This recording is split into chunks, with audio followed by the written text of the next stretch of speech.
Labą dieną.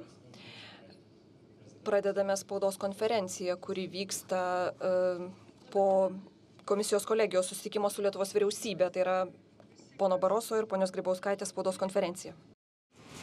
Labą dieną, gerbiami žurnalistai ir visi, kas mus mato. Turėjome pirmąjį susitikimą bendrą su Europos komisija ir su Lietuvos vyriausybė. Taip pat buvo galimybė kiekvienam komisarui ir mūsų ministrams dar pasitarti ir aptarti mūsų pirmininkavimo dienotvarkę atskirai. Taigi bendrame posėdėje aptarėme pagrindinius bendro darbo prioritetus. Būtent tai, ką šį pusmetį reikės atlikti mums kartu, tiek Lietuvai pirmininkaujančiai tarybai, tiek komisijai.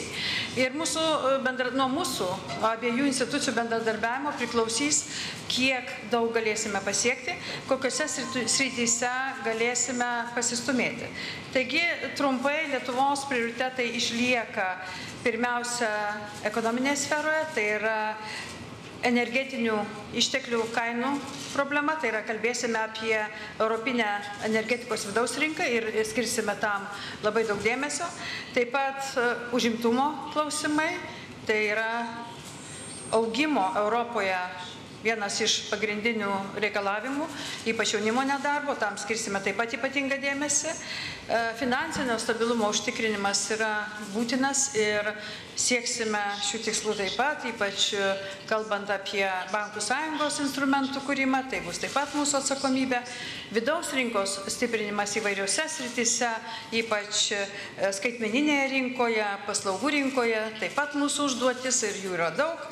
Na ir paskutinė grupė užduočių, tai yra saugi kaiminystė, tai yra rytų partnerių viršūnių susitikimas Vilniuje, kur labai tikimės, kad jau galėsime pasiekti pasirašymo su Ukraina galimybę, po to aišku, kai Ukraina atliks tam tikrus namų darbus ir galėsime pasirašyti, bent jau parafuoti susitarimus su Moldavija, Armėnija ir Gruzija.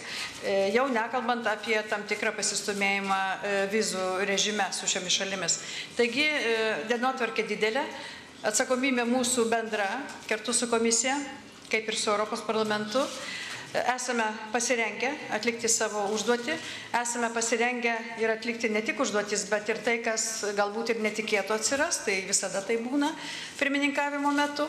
Na, o svarbiausia šio susitikimo tikslas buvo dar asmeniškiau susipažinti kiekvienam komisarui ir vyriausybės nariui ir suderinti bendro darbo ir kryptis, ir metodus, ir gaires. Taigi, dėkoju komisijai už vizitą. Tikrai manau, kad bendras darbas bus rezultatyvus. Tokios visos galimybės matosi ir jos yra. Ir linkiu mums visiems sėkmės.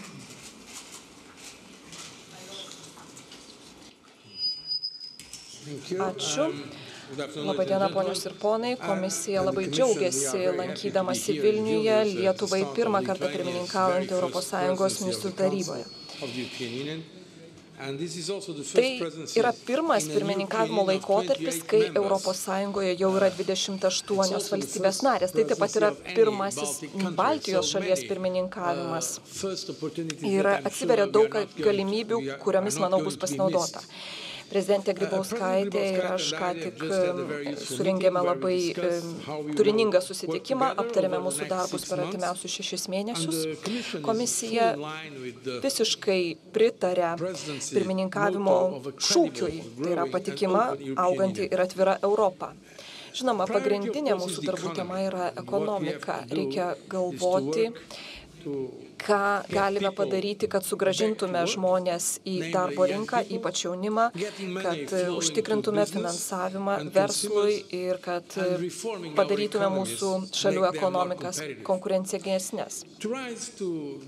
Mes sutelksime dėmesį į keletą svarbių politikos krypčių. Pagrindinės mūsų dėmesio centre yra augimas ir darbo vietų kūrimas, bet lygiai taip pat ryžtingai bus dirbama ir su kitais klausimais. Manau, kad pirmininkaujantį Lietuva dirbs rezultatyviai. Mes turime sugrąžinti tvirtą pagrindą Europos Sąjungai. To reikia, kad susigrąžintume pasitikėjimą ir kad panaikintume trūkumus tam tikrose sektoriuose. Kitą savaitę mes pateiksime pasiūlymą dėl pertvarkymo bendro mechanizmo. Taip pat valstybės narės turės įgyvendinti komisijos joms parengtas rekomendacijas, kurios buvo patvirtintos per valstybių ir vyriausybių vadovų susitikimą. Konkrečioms šalims skirtos rekomendacijos nurodo prioritetus, kurių reikia augimui atkurti ir darbo vietoms kurti. Lietuva dabar bus atsakinga tartis dėl konkrečių teisės aktų susijusių su jau patvirtintų daugiamečių biudžetu, kad galima būtų nuo kitų metų pradžios įgyvendinti konkrečius projektus. Susitarimas pasiektas birželio mėnesį suteiks galimybių užtikrinti tvarų augimą. Tame susitarime yra numatyta daug priemonių. Ir aš esu įsitikinęs, kad pirmininkaujantį Lietuva sieks susitarimų susijusių su bendra rinka. Mes aptarėme prioritetus per savo susitikimą, tai jau minėjo prezidentė. Daug dėmesio bus skiriama rytų partnerystiai.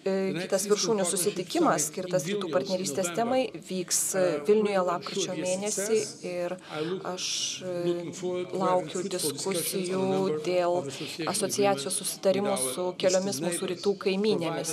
Aš esu įsitikinęs, kad jeigu jos atliks savo užduotis, įgyvendins reformas, manau, joms reikėtų pasiūlyti glaudesnio ekonominio bendradarbiavimo ir politinės asociacijos galimybių su Europos Sąjunga. Mes turime pasinaudoti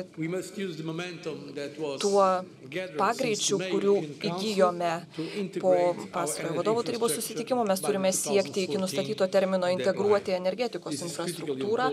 Tai yra labai svarbu ir Lietuvai, ir visai Europos Sąjungai. Ir, žinoma, yra ir aukščiausių lygių prisiimtas įsipareigojimas kovoti su jaunimo nedarbu. Dabar reikia, kad visos valstybės narės įgyvendintų jaunimo garantijų sistemą, greitai parengtų planus, kaip pasinaudoti ES lėšų siekiant kovoti su jaunimo darbu. Nes mes kalbame apie jaunimo ateitį ir apie Europos ateitį. Tokius svarbiausius dalykus norėjau paminėti.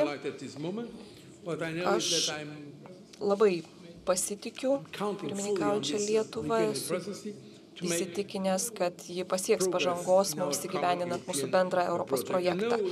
Ir pažinodamas prezidentę Grybauskaitę, galiu tikrai pasakyti, kad pirmininkavimas bus tikrai orientuotas į rezultatus. Linkiu jums sėkmės, linkiu Lietuvai sėkmės ir linkiu Europos Sąjungai sėkmės. Ačiū. Dabar galima užduoti keletą klausimų, prisistatykite. Pasakykite, kam užduodate klausimą.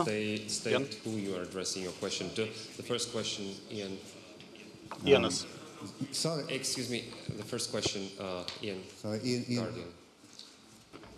Klausimas abiems, ir prezidentui, ir pirmininkui.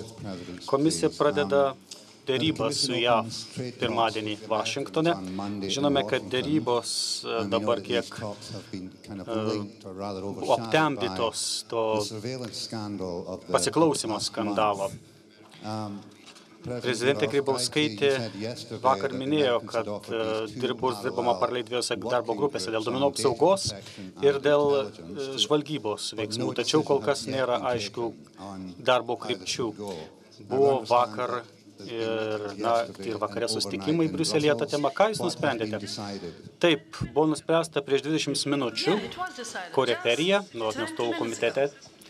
Visa procedūra sėkmingai baigta ir nuspręsta, kad pirmadienį pradės dirbti Vašingtono darbo grupė.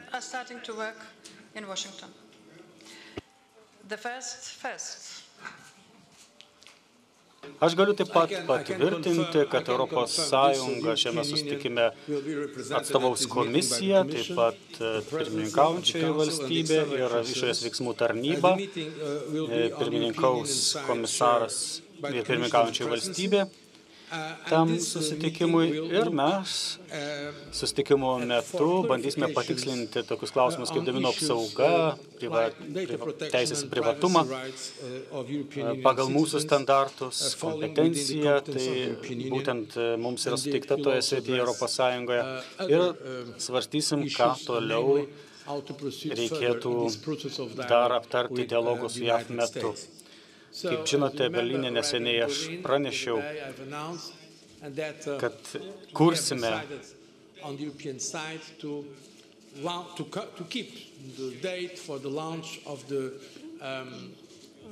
kad ruošimės transatlantiniams deryboms 8 Liepos ir partneriai iš Jungtinių Amerikos valstijų sutarė, kad visos tos temos yra labai svarbios ir aktualios. Kalbėsime ir apie žvalgybinius veiksmus konsultacijų proceso metu. Taigi dabar visos valstybės narės jau sutarė dėl tolesnio proceso, kuris, aš tikiuosi, padės išsiaiškinti visus iškilusius klausimus ir sustiprinti mūsų savitarpio pasitikėjimą, kuris labai reikalingas, kad galėtume pasirašyti ambicingus susitarimus su Jungtinėmis Amerikos valstybėmis, tokiose srityse kaip prekyba, investicijos, kadangi tai yra mūsų abiejų interesas, abiejų šalių interesas. Prekyba, investicijos ir partnerystė šiuose srityse yra tiek Europos Sąjungos interesas, tiek JAV interesas. Ačiū, Baltic News Service. Thank you, Baltic News Service. Tai klausimas iš Baltic News Service. Norėčiau paklausti, ar aptarsite konkrečius su žvalgybos veiksmais susijusius klausimus ir valstybės narės bus atstovaujamos. Žvalgybos klausimai yra nacionalinio saugumo klausimai, tai nėra Europos Sąjungos kompetencija. Šios klausimus pačios valstybės narės aptars su Jungtinėmis Amerikos valstybėmis. Tai tikrai jos darys, kadangi, kaip sakiau, tai nacionaliniai saugumo kompetencijos klausimai, jie nepriklauso Europos Sąjungos kompetencijai. Tačiau yra ir tam tikrų klausimų, kurie priklauso Europos Sąjungos kompetencijai, kurie jau iki šiol buvo aptariami. Turbūt girdėjote naujausias žinias mūsų ataskaitose dėl žvalgybinių veiksmų. Apie tai mes jau kalbėjomės su Jungtinėmis Amerikos valstijomis, kalbėjom apie duomenų apsaugą ir teisės į privatumą. Europos piliečių teisę į privatumą. Tad dirbsime skirtingose grupėse ir nagrinėsime tos skirtingus klausimus, atsižvelgiant į tai, kokia atstovų dirbančių toje darbo grupėje kompetencija, kokia yra Europos Sąjungos kompetencija, kokia yra valstybių narių kompetencija.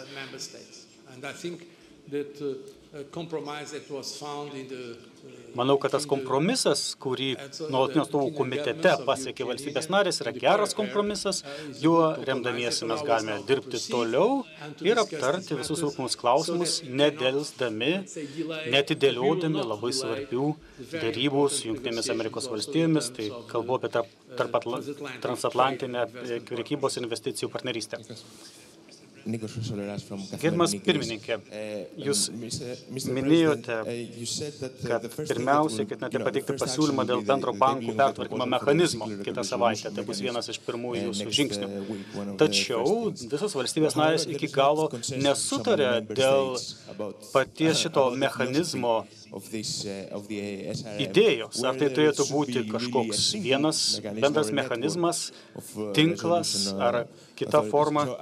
Gal galėtume daugiau informacijos apie tai suteikti apie šį pasiūlymą bei apie tam tikrus laiko terminus, kada Europos komisija ketina jau pilnai pradėti taikyti tą bendrą bankų pertvarkymo mechanizmą. Taip pat norėtume išgirsti Lietuvos pirmininkaujančios šalies poziciją šio klausimu. Atsakymas. Na, aiškiai galiu pasakyti, kad komisija pateiks pasiūlymą tik po to, kai valstybės narės aptars šį klausimą. Todėl kol kas mes dar negalime kalbėti apie komisijos pasiūlymą ir sakyti, ar valstybės narės sutars ar ne. Nes pirmiausia, komisija pateiks pasiūlymą ir paskui valstybės narės diskutuos ir žiūrėsime, kokios bus pozicijos. Suprantu, kad klausimas pakankamai jautrus ir aš suprantu, kodėl jis toks jautrus. Kągi, komisija pateiks pasiūlymą ir aš bent jau viliuosi, tikiuosi, kad jisai bus visoms valstybėms narėms priimtinas.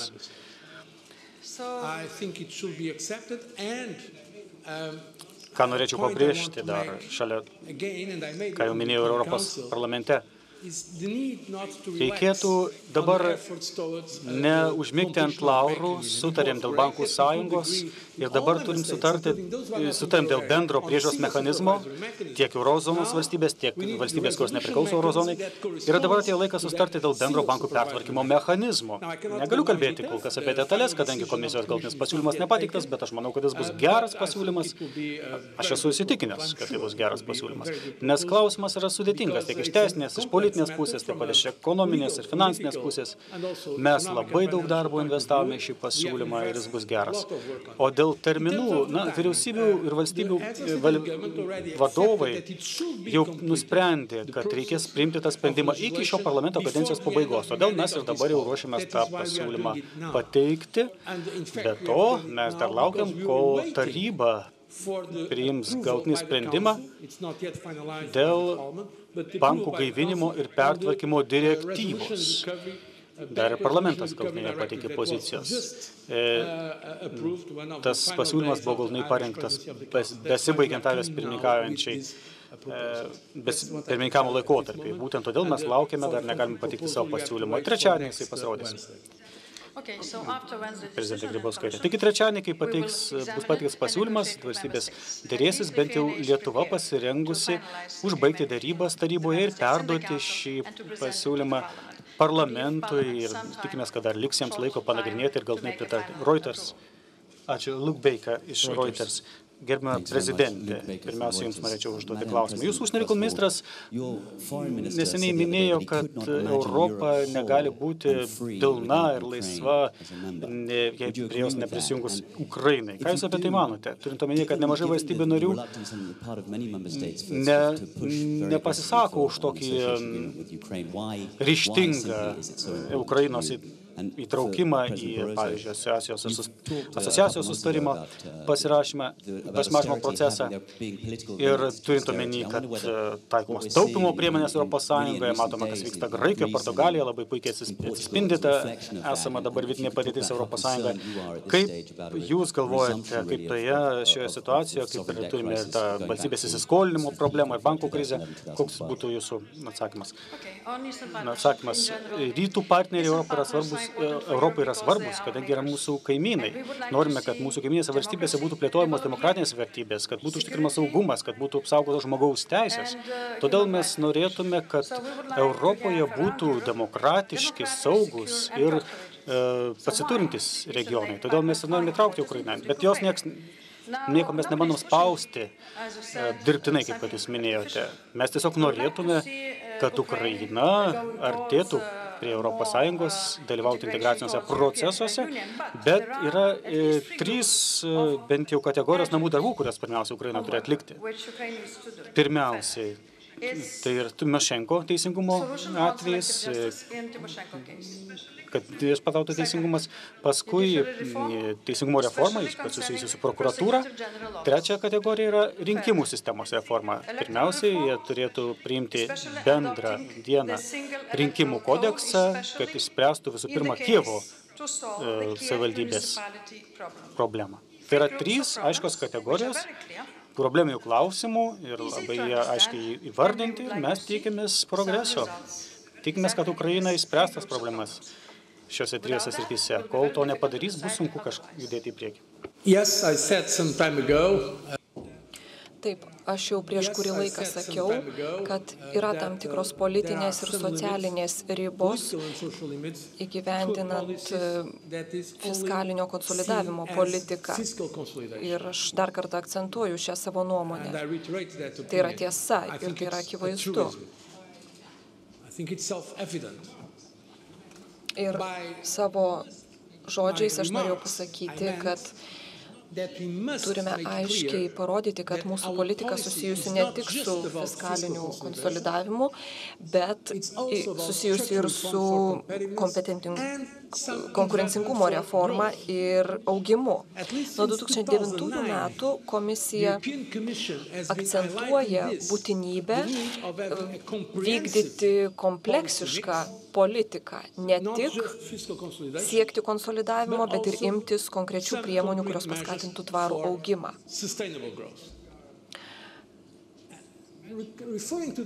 Grįžtant prie tų atvejų, kuriuos jūs minėjote, tai yra Portugalija ir Graikija. Man yra akivaizdu, kad rinkos sureagavo į tai, kad galbūt yra šiek tiek susvyravęs tų šalių pasiryžimas vykdyti fiskalinį konsolidavimą ir struktūrinės reformas. Manau, kad būtent to mes turėtume pasimokyti iš tų įvykių. Mes labai aiškiai sakėme, kad neturime jokių būdų užmigti ant laurų. Ir jeigu yra ryžtingai įgyvendinama skolų mažinimo programa, bet jeigu tik būtų užsimenama, kad kyla pavojus tai programai vykdomai pagal TVF reikalavimus, tai ir tada tai ir kelia problemų rinkose. Taip pat labai svarbu pasakyti, kad Europa, ypač labiau pažeidžiamos šalis, turi ir toliau įgyvendinti tą kompleksišką politiką. Į tai įeina ūkio reforma, siekiant didesnio konkurencingumo, ir tai ir yra daroma labai ryžtingai. Reikia fiskalinio konsolidavimo, bet lygiai taip pat reikia ir investavimo priemonių.